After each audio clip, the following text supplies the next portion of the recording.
Welcome to the federal Andhra Pradesh. సింగపూర్లో మంత్రులు పాఠాలు నేర్చుకుంటూనే ఉన్నారు. ఇవాళ 5వ రోజు. ఇంకా 3 రోజుల పాటు పాఠాలు నేర్చుకుంటారు. అయితే మధ్యలో కొన్ని అవసరాల దృష్ట్యా కొందరికి రావటం, మళ్ళీ అవసరమైతే పోవడం ఇట్లా జరుగుతుంది. వైద్య ఆరోగ్య శాఖ మంత్రి సత్యకుమార్ యాదవ్ ఆంధ్రప్రదేశ్లో జరుగుతున్నటువంటి వైద్య చికిత్సలు, వైద్య సహాయం, వైద్య సేవలు వీటి గురించి సింగపూర్లోని నేషనల్ యూనివర్సిటీ ఆఫ్ సింగపూర్లో పబ్లిక్ హెల్త్ ఆఫీసర్గా పనిచేస్తున్నటువంటి టియో అనే డాక్టర్తో మాట్లాడి, మా ఆంధ్రప్రదేశ్లో ఇదిగో ఈ విధమైనటువంటి సేవలు అందిస్తున్నాం, ఇంకా మీ వైపు నుంచి ఏమైనా ఉంటే చెప్పండి అని చెప్పేసి ఆయన వైవై టియోను కోరారు. ప్రధానంగా ఆంధ్రప్రదేశ్లో ఇప్పుడు ఏఐ ఆధారిత వైద్య సేవలు కొంచెం అందుబాటులోకి వచ్చినాయి.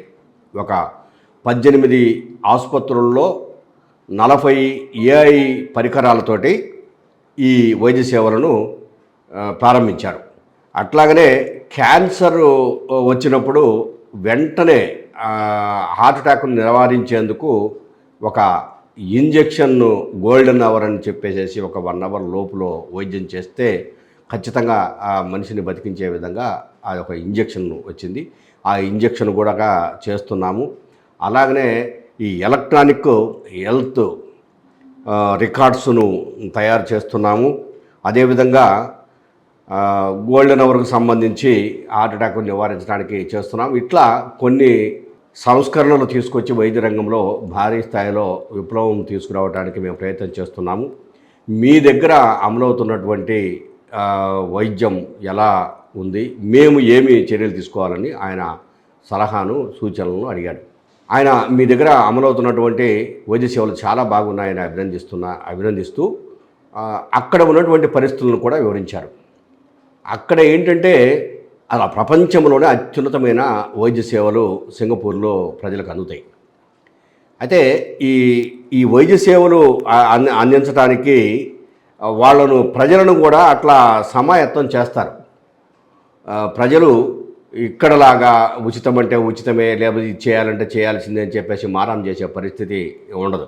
అక్కడ ఉద్యోగుల వేతనంలో నుంచి ఈ వైద్య సౌకర్యాల కోసం ప్రతి నెల కొంత సేవింగ్స్ చేయిస్తారు మస్ట్గా.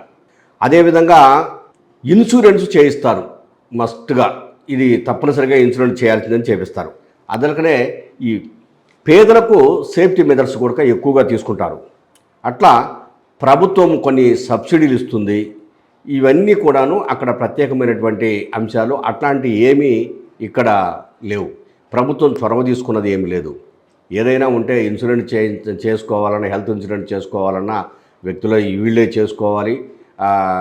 ఇవన్నీ జరిగిపోతుండే ప్రభుత్వం నుంచి అట్లా వైద్య సేవల కోసం పెద్దగా ఖర్చు పెడుతున్నది ఏం లేదు. అయితే ఆరోగ్యశ్రీ ట్రస్ట్ ద్వారా మాత్రం కొన్ని వ్యాధులకు చికిత్సలు చేస్తున్నారు. కానీ ప్రైవేటు ఆసుపత్రుల వాళ్ళు మాకు సకాలంలో డబ్బులు అందడం లేదని ఆ వైద్య సేవలను కూడా నిర్లక్ష్యం చేస్తూ చాలామందిని వెనక్కి పంపించే పరిస్థితులు ఉన్నాయి. పథకం మంచిదే, చాలా బాగుంది, కానీ అమలులోనే చాలా లోపాలు ఉన్నాయి.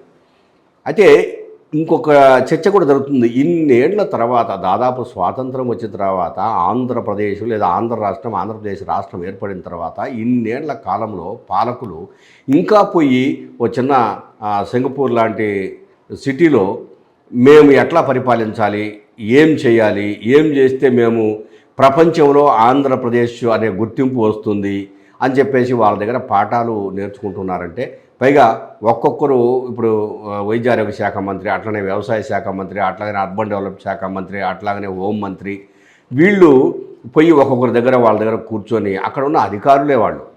అది పైగా వాళ్ళు పెద్ద పాలకులు కాదు, ఇది కాదు. అయితే అది ఒక దీవి ప్లస్ దాంట్లో ఉన్నది ఒక 35 లక్షల మంది జనాభా. వాళ్ళను ఎలా కంట్రోల్ చేయాలనో, ఏం చేస్తే మంచి జరుగుతుందో వాళ్ళు దగ్గరగా చూడటానికి, అన్నీ చేసుకోవడానికి అవకాశాలు ఉన్నాయి. ఇక్కడ ఆంధ్రప్రదేశ్ సుమారు 5 కోట్లకు పైబడినటువంటి ఇప్పుడు ప్రస్తుతం ఉన్నటువంటి జిల్లాలు 28 జిల్లాలు ఏర్పడినాయి. ఈ జిల్లాలలో పైగా ఇది వైవిధ్యభరితమైనటువంటి ప్రాంతం. ఒక పక్క సముద్రం, ఒక పక్క అడవులు, ఓ పక్క కాలువలు, ఓ పక్క కొండలు, రకరకాల పరిస్థితులు ఉన్నాయి. ఇప్పుడు ఈరోజు యాక్చువల్గా మలేరియా దినోత్సవం. మలేరియా దినోత్సవం సందర్భంగా అసలు మలేరియానే లేదు ఒక 3 జిల్లాలలో అని కేంద్ర ప్రభుత్వానికి తెలియజేస్తూ వాళ్ళ అనుమతి తీసుకొని ప్రకటించేదానికి రాష్ట్ర ప్రభుత్వం సిద్ధమైంది. మరి మలేరియా లేదంటూనే ఏడాదికి 10 కోట్ల రూపాయలు మలేరియా దోమల కోసం ఖర్చు పెడుతున్నారు.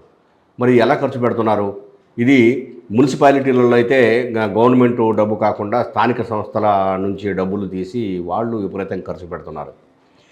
ఉన్నదాన్ని ఉన్నది అని చెప్పుకోవడానికి బదులు లేదు అని చెప్పుకుందామనే తాపత్రయము, గొప్పగా ఉందనే చెప్పుకుందామనే తాపత్రయము వీటిని వదిలిపెడితే తప్ప ఈ రాష్ట్రంలో ఏ రంగమైనా బాగుపడుతుంది అనేది ప్రజల మాట.